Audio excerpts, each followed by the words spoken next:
Hello, I'm Sheri Barbera, and this is YouTube Mastermind. Today, we have Sam Santiago, who's joined us a number of times to talk about how to find your niche. And without further ado, here's Sam. My name is Sam Santiago, and today I'm going to share with you tips on how you can find your niche on YouTube. Now, this is something I've been personally struggling with for years. I've spent countless hours thinking about this. Now, before I begin, why should you listen to me?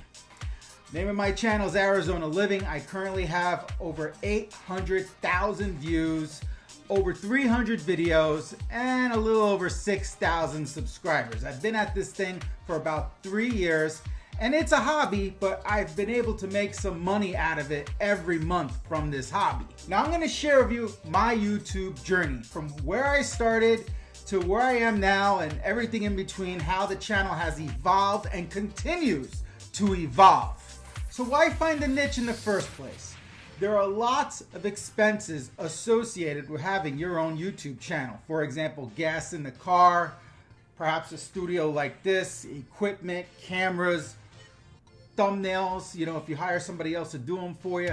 There's lots and lots of expenses when you have a YouTube channel. So it's better to break even than having money come out your pocket every single month. And in my case, I have a little bit more extra left over at the end every month from, all the various ways I make money from my channel. At tax time, it's nice to have a business that you can write stuff off. Now, I am not a CPA, so make sure you get some professional help come tax time should you decide to take on YouTube as a hobby. Now, having a niche means you're gonna be a lot more attractive to potential sponsors because you're gonna have a certain following of folks interested in a particular subject matter that you have some authority or clout over.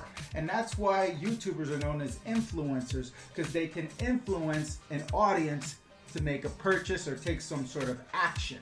So here's my YouTube story. My first YouTube channel was called Hey Roar. It was my attempt to make a children's channel with my daughter Aurora. It was kind of a play on words.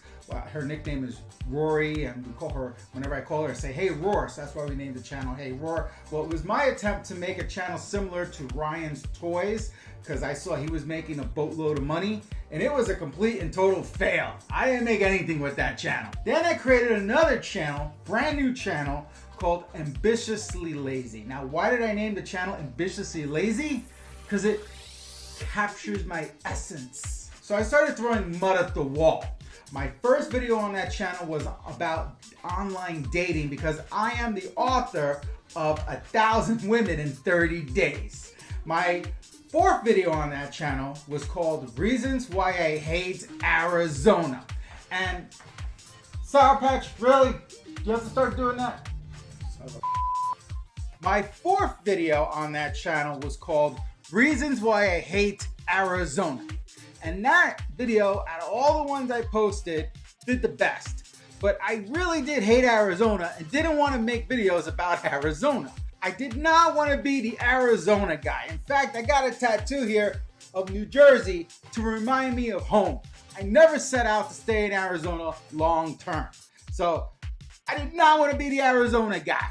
So instead of making videos about Arizona, for about 6 months, I made videos about being a vegan. The name of my show was called Vegan Recipe Review. What I would do is I would find recipes from popular YouTubers that were vegan. I would make the recipes, and then my daughter, my wife, and I would give each recipe a thumbs up or thumbs down. Well, that show went nowhere either. I then quit YouTube. There's no point in making videos if nobody's gonna be watching them. A few weeks later, I went to New York, Long Island, for a business trip, and I was talking to my Uber driver. Now, I don't know about you, but whenever I'm in the car of an Uber driver, I let it all out. I know chances are I'm never gonna see them again, and it goes both ways. They tell me things you wouldn't normally tell people either. Well, I was telling my Uber driver how much I hated Arizona, and I could not wait to move back to New Jersey, and he was like, brah, you got it all wrong. You need to look at this differently. I am envious of you. I wish I lived in Arizona because it's crazy expensive in New York. The weather sucks. People are nasty. You're better off over there, man. Just go back and appreciate what you got. So I took what he said I came back to Arizona with a fresh set of eyes. And I was like, you know what? Let me get this YouTube thing one more shot. And so I started making positive videos about living in Arizona because I started to appreciate certain things about it. Long story short, I ended up rebranding the channel from Ambitiously Lazy to Arizona Living, a New Yorker's take on Arizona. Eventually, my channel qualified to become what's called a YouTube partner, meaning I had 1,000 subscribers and 4,000 hours of watch time. Not that I watch 4,000 hours, other people watch my videos for a total of 4,000 hours. Now, I knew nothing about how to build this YouTube thing. I wish I had something out there like Zazu Me, you know. I cannot tell you how much time and money I invested getting my channel to that point. It would have been way easier and cheaper if I would have gotten some sort of subscription like Zazu Me. If you don't know what I'm talking about, check out the link below, zazu.me. Time passed and eventually my channel became profitable. Not crazy profitable, at least it paid for itself. Some of the ways I made money were from t-shirt sales, Patreon, super chats, course sales, and AdSense. I haven't really pushed affiliate links yet. Earning money from my YouTube channel is pretty cool. These monies allowed me to upgrade my equipment and home studio. Again, YouTube is currently just a hobby for me. I got a full-time job. I'm still not a fan of Arizona. I will still tell people the only reason to move here is if you're in the witness protection program. There's no culture and the landscape is blah. Not to mention, a lot of people here voted for Trump on purpose. My overall negative attitude about Arizona is probably why my competitors' YouTube channels have taken off way more than mine have. But hey, I'm not bitter. Congratulations. This is a marathon, not a race.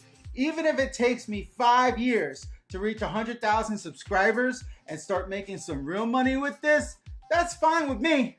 Now, I've attempted making videos about trending topics that have nothing to do with Arizona. To name a few, I made a video on Stoicism, the Arizona Diamondbacks. I even made music parody videos about the hit song Old Town Road and the show Game of Thrones. I created over 300 videos about Arizona and I was getting burnt out. I was getting bored. And I watched another YouTuber that kind of felt the same way, and she had a life coach. And the life coach put it that being a YouTuber is kind of like being a musician. Your audience wants to hear your greatest hits. You gotta keep giving them what they want. So it's the same thing here. I'm gonna have to continue to make videos about Arizona. Now, Jeremy from Movie Community College, during one of his masterminds said, if you're lucky enough to have a niche, stick with it. So I've decided to embrace this whole Arizona living niche. So now's a good time to start taking notes. We're gonna actually get into some meat. A friend of mine paid $10,000 for a consultant to spend a weekend with him to determine what my friend's brand was. See, no matter what your channel is about, ultimately, you're the star. The channel's gonna revolve around your personality. Now, I didn't have $10,000 to hire a consultant to come spend a weekend with me to tell me what my brand was. So I really had to take a hard look as to what my brand was. What makes me me? So your tribe will find you if you're genuine about showing who you are. For example, if you're a nerd, you need to show that pocket protector with pride. Your fellow geeks will find you. Now, these are all the words that define me. I suggest that on your own time, you write out the words that best describe you. I'm gonna try to recreate my thought process on how I found a new show idea that I pursued for a short period. Now, this is me talking to me. So, Soup.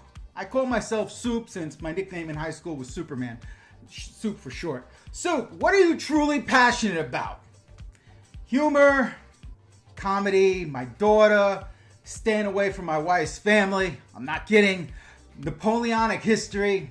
Nah, let's scratch that off. Nobody wants to hear about that, and I don't feel like writing about that. That's about it.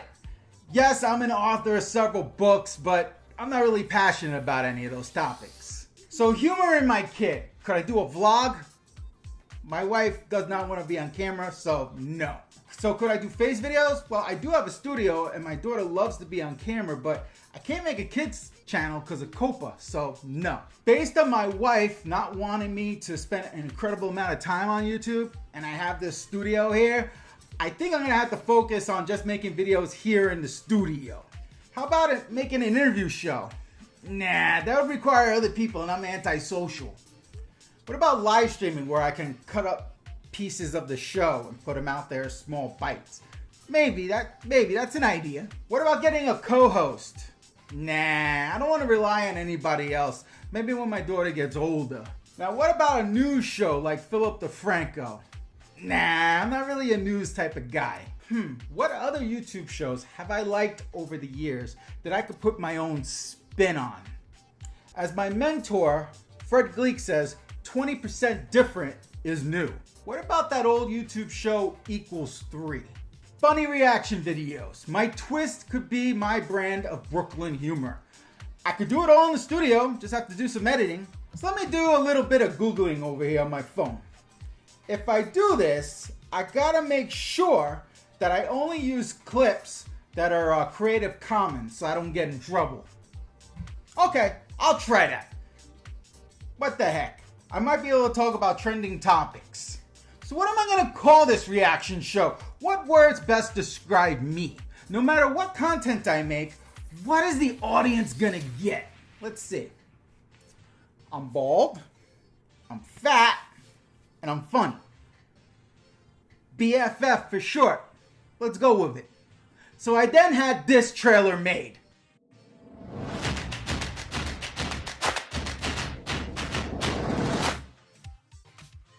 I'm also thinking that maybe a show called Sam's Rant could work. I could just rant for 3 to 5 minutes about whatever's on my mind. So there are two ways of learning. You can either learn from other people's experiences or you can learn from your own trial and error. It's a lot cheaper and easier to learn from someone else that has already been down that road.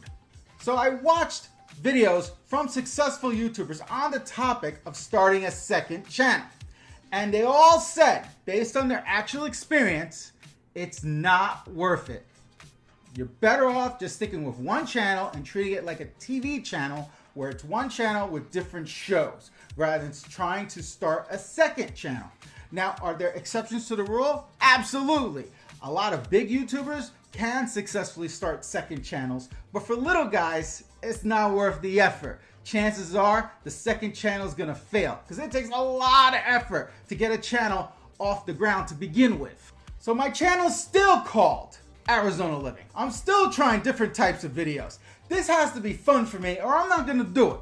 Like Logan Paul, I continue to experiment. He's done music videos, documentaries, cartoons, daily vlogs, and podcasts. Now, worst case, me making videos is just cheap therapy and a way for my daughter to remember me. Best case, I can supplement my income when I retire with this. So that's why I don't care if it takes me 5+ years to reach 100,000 subscribers. It's a marathon, not a race. So comedian Josh Wolf has this slogan on his t-shirt and I love it. Be you. Don't try to be somebody you're not. The more genuine and vulnerable you can be, the more you're gonna be liked. Be real. Don't try to act like everything's great if it isn't. Be transparent. The audience can smell BS. Be fearless. Yes, trolls will come. They're to be expected. Most of them live lives of quiet desperation. You can easily block them from your channel. So what's the secret? Click-throughs and watch time. What do I mean? Great titles, thumbnails, and content. That's it. Tags don't matter. How do I know? I tested it. There have been times I forget to add tags to my videos and they get the same amount of views whether I put the tags or I didn't. So learn all you can. Sign up for Zazu Me. There's the link below. It'll save you a lot of time and aggravation. In closing, I stressed myself out over finding the right niche. It's kind of like when kids are trying to find themselves or figure out what they're gonna take as their major in college. More often than not, whatever they got their degree in, that's not what they do for a living. It's the same thing here. You could start your channel with one thing and eventually it can morph into something completely different. The point is, don't wait till you find the perfect niche. Keep making videos, keep experimenting, and eventually the right niche will find you. It was a pleasure sharing with you. Back to you, Sheri and Sam. Thank you, Sam. Another great presentation as always from one of our YouTube masterminds. That's Sam Santiago from Arizona Living. And if you're interested in learning more about his channel, check out in the description below the link directly to his channel where you can enjoy hilarious videos that Sam posts on living in Arizona. Thank you so much for joining us. I'm Sheri Barbera. This is YouTube Mastermind from Zazumi, and I'll see you in the next video.